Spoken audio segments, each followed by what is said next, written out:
Eu queria convidar para dar a nossa provocação inicial Marcelo Ferreira Pinto, advogado conselheiro Espírito Santo Sustentável.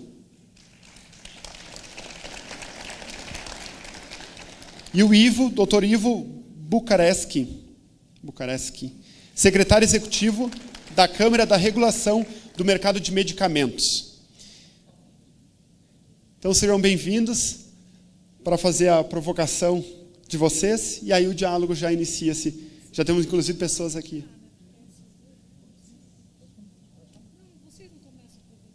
Eles começam a provocação e depois você já pode iniciar o diálogo, sem problema.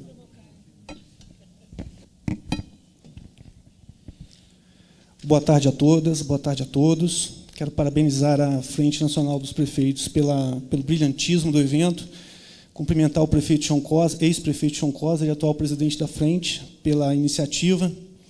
Saudar também a bancada de prefeitos capixabas, né, que hoje nos prestigiam com suas presenças, a quem cumprimento na pessoa do prefeito Carlos Castiglione, prefeito da capital secreta do mundo, nossa querida Cachoeira do Itapemirim.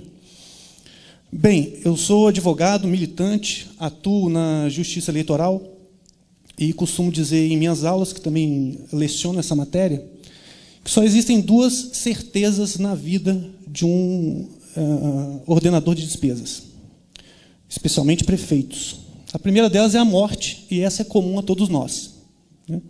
A segunda é a improbidade administrativa. Porque o indivíduo governa assinando contratos, celebrando convênios, realizando obras, nomeando, exonerando, pagando, concedendo subvenções, e, nesses termos, certamente responderá a uma ação de improbidade administrativa. Ou ele cruza os braços, não assina nada, não governa, não nomeia, não compra, e ainda assim responderá por violação ao princípio constitucional da eficiência. Existem 3 tipos de improbidade administrativa. Aquela que representa, é caracterizada pelo dano ao erário, uma segunda caracterizada pelo enriquecimento ilícito, e uma terceira que se materializa em uma violação aos princípios da administração pública constantes do artigo 37 da Constituição. Dentre eles, por exemplo, o princípio da publicidade. É dizer que, se um prefeito esquece ou faz uma publicação de um ato oficial de forma dita incorreta ou incompleta, ele pode responder por violação ao princípio da publicidade. A realidade não é fácil de ser discutida, né? As saídas não são simples, né? Gostaria de resgatar até alguns temas que foram apresentados aqui na primeira sequência, na primeira fase do debate, dentre os quais a existência dessa flagrante judicialização da política, essa certeza dos processos de improbidade, e especialmente da previsibilidade dos riscos, né? A vida por si só é um risco, mas como gerenciar, como estabelecer essa previsibilidade? O Tribunal Superior Eleitoral decidiu, nas eleições de 2012, pela aplicação retroativa da lei da ficha limpa, a hedionda lei da ficha limpa, permitam-me chamá-la assim, porque advogo na causa do professor Luiz Moreira, que também vê na lei uma série de imperfeições. O fato é que, ao estabelecer o efeito retroativo na lei da ficha limpa, o Tribunal Superior Eleitoral acabou por suspender os direitos políticos de candidatos que tiveram problemas no passado. Em um dos casos, eu, conduzindo a defesa aqui no Tribunal Superior Eleitoral, argumentei com o ministro que não era correto, justo, juridicamente sustentável, um candidato ter os direitos políticos suspensos por 4 anos, por ter sido condenado ao pagamento de uma multa de R$300 pelo Tribunal de Contas em 2008. No que o ministro me respondeu, ele deveria ter recorrido, suspendido os efeitos dessa multa. Poderia ter realmente recorrido, mas como que ele iria adivinhar que 6 anos depois uma lei o tornaria inelegível por 4 anos a partir de uma condenação pelo pagamento de uma multa de R$300? E o que é pior, o que é mais barato, pagar a multa ou contratar o advogado? Não é isso? Então, alguns problemas precisam ser evidenciados aqui. Qual é o primeiro problema? E isso já foi abordado aqui. A matriz legislativa que disciplina o tema é muito ampla. A lei de improbidade administrativa tem uma matriz muito ampla, um leque de opções, que são postas a serviço do Ministério Público. Faço uma segunda pergunta. Promotor de justiça paga honorários sucumbenciais?